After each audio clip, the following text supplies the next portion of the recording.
भोजपुरी कार्यक्रमाबद्दल काय सांगाल?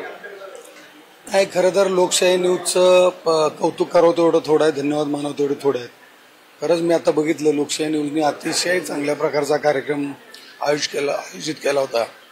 संपूर्ण पश्चिम महाराष्ट्राचा विकास या विषयावर या कार्यक्रमाचं आयोजन केलं होतं. अनेक मान्यवरांना या ठिकाणी बोलवलं होतं. अनेक प्रश्नांची उकल देखील या ठिकाणी झाली आणि अतिशय चांगल्या प्रकारे पश्चिम महाराष्ट्राच्या विकासाच्या दृष्टिकोनातून चर्चा देखील झाली.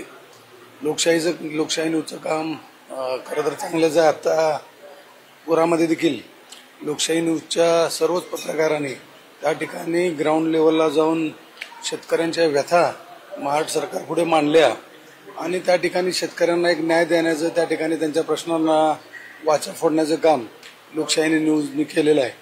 लोकशाही न्यूज हे संपूर्ण महाराष्ट्रातील सर्वसामान्यांच्या, गोरगरिबांच्या, कामगारांच्या, शेतकऱ्यांच्या, महिलांच्या अडीअडचणी नेहमीच सगळ्यांसमोर आणत असतं आणि त्यामुळे निश्चितपणे त्या ठिकाणी सरकार असेल किंवा इतर लोकप्रतिनिधी असतील त्या ठिकाणी त्यांचं लक्ष वेधून लोकांचं त्या ठिकाणी काम होत असतं.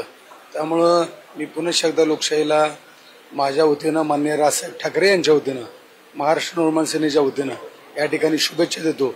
धन्यवाद. जय हिंद, जय महाराष्ट्र. थँक्यू.